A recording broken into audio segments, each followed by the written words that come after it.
दोस्तों, Indian railway finance corporation limited यानी IRFC की बात करें तो स्टॉक के अंदर आज कुछ गिरावट देखने को मिली। इस गिरावट के पीछे वजह है प्रॉफिट बुकिंग। पिछले 4-5 ट्रेडिंग सेशन में स्टॉक ने बहुत ही बेहतर किया है। अब यहाँ पे थोड़ा सा दबाव देखने को मिल रहा है। इसके बीच में रेलवे सेक्टर से 2-3 बड़ी अपडेट निकल के आ रही है, जिनको हम एक एक करके डिस्कस करेंगे। मार्केट एक्सपर्ट क्या कह रहे हैं रेलवे के शेयरों को लेकर? क्या वो रेलवे के शेयर फिर से अट्रैक्टिव हो चुके, जो बजट के पहले तूफान मचा चुके थे और उसके बाद में काफ़ी ज़बरदस्त गिरावट की चपेट में सारे स्टॉक आए? अब क्या फिर से एक बेहतर तेजी के लिए तैयार हो रहे हैं? क्योंकि रेलवे के शेयर जब भी दौड़ते हैं, बहुत ही शानदार दौड़ते हैं, लोगों को ज़बरदस्त रिटर्न दे जाते हैं। क्या है आगे की रणनीति, समझने की कोशिश करेंगे इस वीडियो के माध्यम से। लेकिन फ्रेंड्स, उससे पहले अगर आप पहली बार हमारे चैनल पे आए तो चैनल को सब्सक्राइब कर दीजिए, एक बेल आइकॉन दबा दीजिए ताकि जब भी नया वीडियो बने पहला नोटिफिकेशन आपको मिले। वीडियो पसंद आए तो लाइक से जरूर कीजिए। चलो फ्रेंड्स, वीडियो स्टार्ट करते हैं। मैं हूँ आपका दोस्त एस बी दवे और हमारे अपने चैनल ऑनलाइन कमाई में आपका बहुत बहुत स्वागत है। तो सबसे पहले आईआरएफसी के कारोबार की बात कर ले। स्टॉक की शुरुआती आज निगेटिव हुई 152 पर, क्लोजिंग कल 153 के आसपास थी। इंट्राडे में आप देख सकते हो कि 152 का ही हाई है और वहाँ से स्टॉक के अंदर गिरावट शुरू हुई। इस वजह से 148 का इसने इंट्राडे का लो बनाया। स्टॉक में दबाव देखने को मिला, लेकिन अच्छी बात यह रही कि क्लोजिंग थोड़ी सी ऊपर रही, हल्की सी गिरावट तो थी, लेकिन 149 पर निचले लेवल से थोड़ा रिकवर हुआ, परंतु फिर भी 2.60% की गिरावट थी, यानी 2.5% से ऊपर की गिरावट के साथ इसने क्लोजिंग दी। और इसके पीछे वजह है प्रॉफिट बुकिंग। तो देख सकते हो कि यह 22 नवंबर से स्टॉक ने दौड़ना शुरू किया था। 5 ट्रेडिंग सेशन में 142 के 41 के आसपास जो स्टॉक था, वो देख सकते हो कि 28 नवंबर को यानी कल इंट्राडे में 155 तक चला गया। तो काफ़ी अच्छी दौड़ लगाई स्टॉक ने और ऐसे में आ गई प्रॉफिट बुकिंग और नतीजा यह है कि स्टॉक फिर से 150 के नीचे आ गया। थोड़ी प्रॉफिट बुकिंग तो आएगी। अभी जो बड़े बड़े इन्वेस्टर हैं उन्होंने अपनी रणनीति को बदल दी है। अब वो लॉन्ग टर्म के लिए होल्ड नहीं कर रहे। कोई भी स्टॉक में अपनी पोजीशन बनाते हैं, 2-3 दिन में प्रॉफिट बनता है, वहाँ से निकाल लेते हैं। यही रणनीति चल रही है और इस वजह से कोई भी स्टॉक एक तरफा दौड़ नहीं पा रहा है। अब यहाँ पे इसके लिए जो सबसे अच्छी गुड न्यूज ये है कि आज से आईआरएफसी समेत 45 जो स्टॉक है वो एफ&ओ में ट्रेड करने लगे हैं। इसका मतलब ये है कि अब यहाँ से काफ़ी बड़ा फ्रेश इन्वेस्टमेंट और आ सकता है, क्योंकि अब स्टॉक एफ&ओ में भी ट्रेड करेगा। यहाँ पे सिर्फ आईआरएफसी की बात नहीं है, NHPC limited, Jio financial service, LIC, हुडको, Nykaa, oil India, Paytm, yes bank, BSE, ये सारे शेयर और इससे संबंधित बहुत सारे शेयर, वो सारे के सारे अब यहाँ पे एफ&ओ में ट्रेड करेंगे। तो बिल्कुल ये एक अच्छी खबर है। इसका मतलब ये है कि फ्रेश इन्वेस्टमेंट भी आएगा और एक अच्छी है कि इमेज भी बन जाती है किसी स्टॉक को एफ&ओ में जो ट्रेड करता है। तो ये बात समझ में आती है कि उसमें बहुत ज़्यादा उठापटक भी नहीं है, अच्छे वॉल्यूम में कामकाज भी हो रहा है और लोग उस पर भरोसा भी कर रहे हैं। तो ये एक बहुत अच्छी खबर है। और दूसरी तरफ देखें तो मार्केट एक्सपर्ट भी इस समय मौजूदा स्थिति पे फिर से बुलिश दिखाई दे रहे।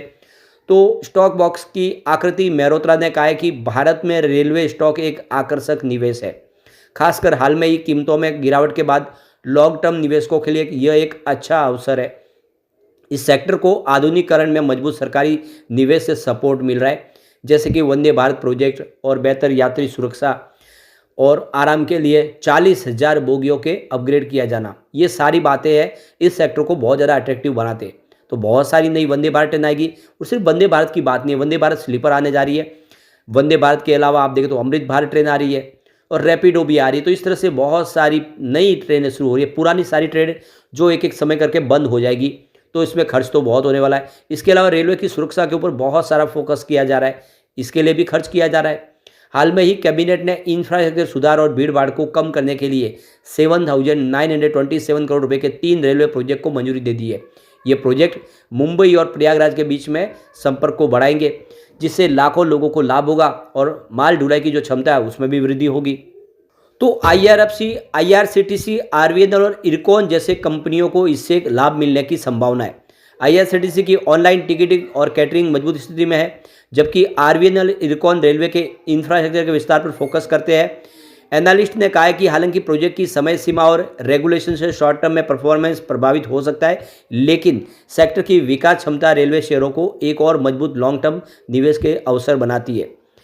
एलेरा कैपिटल के हर्षित कपाड़िया ने भी कहा कि रेलवे के भीतर राइट्स एक ऐसी कंपनी है जिसे हम पसंद करते हैं। हालांकि मार्जिन चैलेंजिंग बना रहेगा, लेकिन ग्रोथ वापस आने वाला है, क्योंकि उनके पास 15,000 करोड़ रुपए के करीब के बहुत सारे मजबूत ऑर्डर है। तो इस तरह से जो मार्केट एक्सपर्ट है वो बहुत ज़्यादा बुलिश है रेलवे के शेयरों को लेकर, और रेलवे के शेयरों में फिर एक तेजी का दौर लौट के आएगा।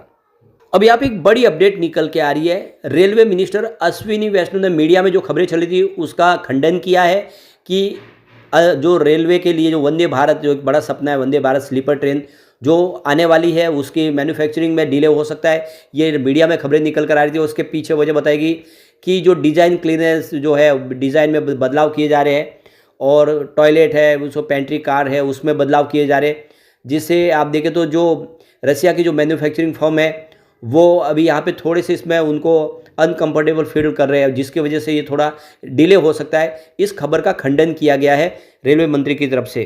तो रेलवे मिनिस्ट्री की तरफ से जो रिपोर्टें निकल के आ रही है कि ये रिपोर्ट पूरी तरह से बेसलेस है और ये ऐसे ही उसको प्लान किया गया है। बाकी ट्रेन की तरफ से जो सुविधाएं दी जा रही है वो सारी के सारी रेलवे सेक्टर को जो संबंधित जो रेलवे मंत्रालय उनको मंजूर है, और ये जल्दी ही जो कोच वह निर्माण हो जाएगा और ट्रेन जल्दी ही ट्रैक पे आती हुई दिखाई देगी। अब यहाँ पे IRFC के QVT स्कोर को अगर हम चेक करें तो यहाँ पे इसकी जो परफॉर्मेंस अगर आप देखें तो क्वालिटी परफॉर्मेंस वो फाइनेंशियल क्षेत्र के हिसाब से बहुत ही अच्छी है। इसकी स्ट्रेंथ अच्छी है क्योंकि 100 में से 71 पॉइंट इसके स्ट्रेंथ को मिल रहे हैं, लेकिन वैल्यूशन फिलहाल मिड है। 100 में से मात्र 36 पॉइंट है। इसका मतलब इस समय जो वैल्यूशन है वो मिड वैल्यूशन में आ रहा है, न बहुत ज़्यादा महंगा स्टॉक है न ही बहुत ज़्यादा सस्ता है। अब यहाँ पे टेक्निकल लेवल के हिसाब से देखें तो 100 में से 41 पॉइंट है, यानी यहाँ पे भी पोजीशन न्यूट्रल बन रही है। ओवरऑल जो प्रदर्शन है वो इसका ठीक ठाक लग रहा है। अब यहाँ पे अगर हम इसके एनालिस्टों की राय देखें तो इसको सिर्फ फिलहाल एक बड़े एनालिस्ट ही ट्रैक कर रहे हैं। तो स्ट्रॉन्ग बाई की रिकमेंडेशन करने वाला यहाँ पे कोई नहीं है, न बाई की रिकमेंडेशन करने वाला कोई है, होल्ड की रिकमेंडेशन वाला भी फिलहाल कोई नहीं है, न सेल की रेटिंग देने वाला है। पर एक स्ट्रॉन्ग सेल की रेटिंग देने वाला है जो अभी भी 1 महीने से आपको दिखाई देगा। उससे पहले 1 महीने पहले यहाँ पे कोई भी ऐसा आपको देखे तो कोई एनालिस्ट नहीं था। लेकिन ओवरऑल देखें तो नज़रिया लॉन्ग टर्म का ये अच्छा है, आने वाले समय बेहतर उम्मीद की जा सकती है। एक और जो बड़ी अपडेट निकल के आ रही है कोंकण रेलवे से संबंधित है। तो कोंकण रेलवे एक तरह से देखें तो बहुत सारी अलग अलग जो स्टेक होल्डर है उन सब का मिलके ये जॉइंट वेंचर्स है। तो इंडियन रेलवे सेफ्टी को लेकर अश्विनी वैष्णव ने उन सब जितने भी स्टेक होल्डर जो शेयर होल्डर्स हैं उनसे कहा कि इसमें कैपिटल एक्सपेंडिचर की ज़रूरत है, खर्च बढ़ाना है, क्योंकि सेफ्टी को ध्यान देना है। तो सेफ्टी बढ़ाने के लिए खर्च की ज़रूरत है। तो उन सबको यहाँ पे अपनी तरफ से निवेश को लाना होगा। तो 5 यहाँ पे शेयर होल्डर्स है, जिसमें KRCL, ministry of railway, government of Maharashtra, government of Karnataka, government of Goa और गवर्नमेंट ऑफ केरला, इन सब के मिलके ये कोंकण रेलवे चलती है। तो उन सबसे कहा कि आप अपना कंट्रीब्यूशन कीजिए ताकि रेलवे की सेफ्टी को मजबूत किया जा सके और जो ज़रूरत है उन ज़रूरतों को पूरा किया जा सके, इसको मजबूत किया जाए। ये लोकसभा में उन्होंने एक बड़ा बयान दिया है। कोंकण रेलवे को 25 साल हो गए हैं और आप देख सकते हो कि अब इसमें काफ़ी ज़्यादा खर्च की ज़रूरत है। बहुत सारे नए ट्रैक में बिछाने के लिए, ट्रैफिक सेफ्टी के लिए इसमें बहुत सारे खर्च की कंप्लेंट अभी समय आ रही है। तो उन सबको पूरा करने के लिए सबको अपना हिस्सा देना होगा, ये रेलवे मिनिस्टर की तरफ से कहा गया है। ओवरऑल देखें तो ऐसे में खर्च अगर बढ़ेगा तो IRFC के लिए एक गोल्डन अपॉर्चुनिटी आएगी। आने वाले समय IRFC कमाल कर सकता है, लॉन्ग टर्म इन्वेस्टर के लिए बहुत ही अच्छा मौका है। लेकिन फ्रेंड्स, कोई भी इन्वेस्टमेंट करने से पहले अपने फाइनेंशियल एडवाइजर से एडवाइस ले ले या अपना खुद का रिसर्च करें, क्योंकि मैंने वीडियो आपके एजुकेशनल पर्पज़ के लिए ही बनाए। वीडियो पसंद आए तो लाइक शेयर जरूर कीजिए और चैनल को सब्सक्राइब कर दीजिए। Thank you friends.